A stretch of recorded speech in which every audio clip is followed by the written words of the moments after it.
السلام علیکم ورحمۃ اللہ وبرکاتہ۔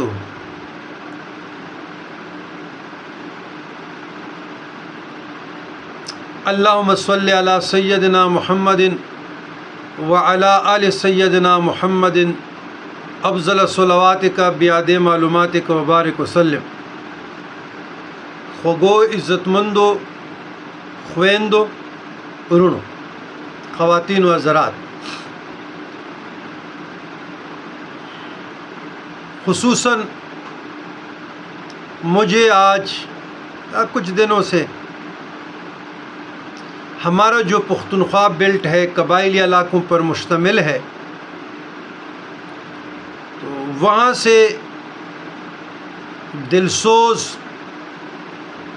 دکھ بری داستانیں، سٹوریز، میسیجز آتے ہیں، اور کیونکہ اس کلچر سے میں ہوں بھی، مجھے علم بھی ہے، تو آج میں ان خواتین کو ایک تحفہ دینا چاہتا ہوں۔ ایک تو آپ چھوٹی عمر میں اپنی بیٹیوں کی شادی نہ کریں، کیونکہ اللہ معاف فرمائے، ہمارا پختون کلچر تو بہت اسٹرانگ ہے، is very strong my culture, لیکن وہاں پہ ایجوکیشن کا شرح یا تعلیم و تربیت کی سمجھ نہیں آ رہی کہ وہاں خواتین کے ساتھ، ہر جگہ تو نہیں، بعض جگہوں پہ ایسا دلسوز کیوں سلوک کیا جاتا ہے؟ لوگ جگر کے ٹکڑے دیتے ہیں اور آپ اس کو مارتے ہیں، پیٹتے ہیں، گھر سے نکالتے ہیں، طلاق بھی نہیں دیتے، خلا بھی نہیں لینے دیتے، جینے بھی نہیں دیتے۔ اللہ نے آپ کو کیا ایک 30 بور پسٹل دی ہے، تو آپ کو یہ حق کس نے دیا ہے کہ بھائی آپ کسی سے زندگی چھین لیں؟ کتنی شرم کی بات ہے جب وہ اپنے مونچھوں کو تو دیتے ہیں، داڑھی بھی رکھی ہوئی ہے، تبلیغوں میں بھی جاتے ہیں، 5 وقت نماز بھی پڑھتے ہیں، لیکن خواتین کی زندگی ان سے اجیرن ہے۔ خواتین کی زندگی میں کوئی سکون نہیں ہے، نہ کہیں جا سکتے ہیں، نہ ہی کہیں اچھے کپڑے پہن سکتے ہیں، نہ شاپنگ کے لیے جا سکتے ہیں، نہ کسی گارڈن میں جا سکتے ہیں، نہ آئس کریم کے لیے جا سکتے ہیں، نہ کبھی کبھار کسی ہوٹلنگ کے لیے جا سکتے ہیں۔ تو بھائی یہ کون سا اسلام ہے آپ لوگوں کے پاس کہ ہر شخص نے 1.5 انچ کی مسجد بنا دی؟ خواتین اور مرد اللہ تبارک و تعالیٰ نے رتبے کے لحاظ سے، درجات کے لحاظ سے عنصر بنائے ہیں۔ آپ کو صرف الرجال قوامون علی النساء نظر آ رہا ہے۔ آپ جو خواتین کی سٹرکشن، جو بناوٹ ہوئی ہے، بڑی حسین ہوئی ہے۔ آپ سورہ بقرہ پڑھے، سورہ نساء پڑھے، سورہ مریم پڑھے، سورہ نور پڑھے، آپ کو سورہ طلاق پڑھے۔ خاتون ہیں تو ہم ہیں نا جی، میں بھی کسی کا بھائی ہوں، میں بھی کسی کا بیٹا ہوں، میں بھی کسی کا ماموں ہوں، میں بھی کسی کا تایا ہوں، میں بھی کسی کا چاچا ہوں، میں بھی کسی کا باپ ہوں، میں بھی کسی کا شوہر ہوں۔ لیکن پتہ نہیں ہمارے کلچر میں خاتون سے ایک حیولہ بنایا ہے کہ بس یہ گھر سے جیسے باہر قدم رکھے گی دنیا برباد ہو گئی اور قیامت ڈھائی گئی۔ ایسے نہیں ہے، یہ دین سے دوری ہے، یہ قرآن سے دوری ہے، یہ اسلامی تعلیمات سے دوری ہے۔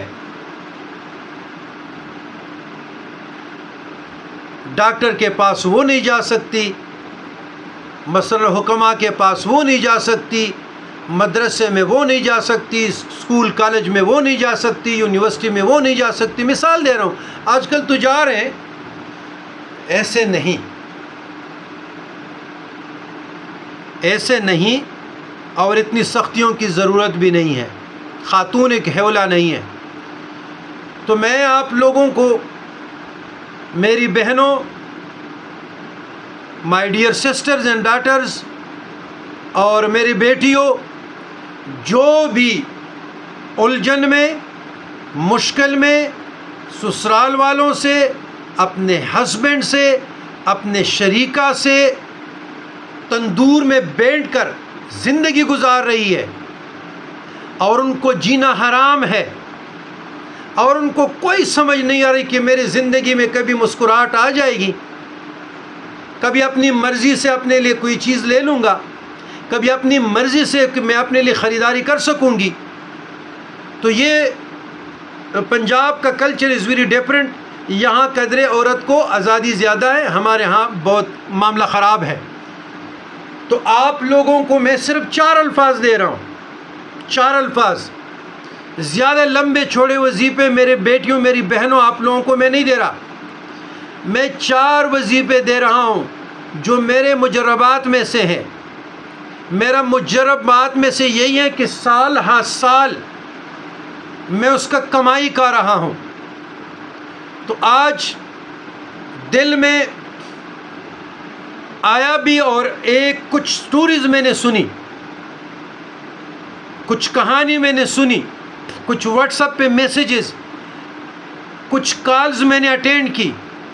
تو میں کرب سے، ایک تکلیف سے، ایک درد سے، ایک دکھ سے گزر رہا ہوں ابھی تک، جو مناسب نہیں ہے کہ یہاں میں لوگ کشائی کروں. اگر کروں گا بھی تو آپ اور ہم کیا کر سکتے ہیں. تو میں نے چاہا کہ میرے پاس یہ خیر ہے اور یہ میں تقسیم کروں. انشاءاللہ کسی کا فائدہ تو ہو جائے گا، کیونکہ حدیث شریف ہے، قال قال رسول اللہ صلی اللہ علیہ وسلم خیر الناس من ينفع الناس. تم میں سے بہترین وہ لوگ ہیں جو دوسروں کو نفع پہنچائے، دوسروں کو نفع پہنچائے. خیرکم من تعلم قرآن وعلمہ. تم میں سے بہترین وہ ہیں جو قرآن سیکھے اور دوسروں کو سکھلائے. تو ہم گروہ صوفیاء سے ہیں، ہم نے صوفیاء کی خاندان میں آنکھ کھولی ہے، پرورش پائی ہے، تعلیم پائی ہے. الحمدللہ دنیا بھی کچھ پڑھا ہوں، دین بھی کچھ پڑھا ہوں، سلوک کے ساتھ لاتعداد سلاسل رکھنے کے باوجود شدھ بدھ ہے الحمدللہ. تو 4 اذکار میں بتا رہا ہوں، وہ 4 اذکار پہ آپ عمل کریں. انشاءاللہ جس نیت سے پڑھیں گے، نیت شرط ہے، انما الاعمال بالنیات، تمام اعمال کا دار و مدار نیت پہ موقوف ہے. 4 اذکار، یا جبارو، یا قہارو، یا مذلو، یا منتقمو. یا جبارو، یا قہارو، یا مذلو، یا منتقمو. یا جبارو، یا قہارو، یا مذلو، یا منتقمو.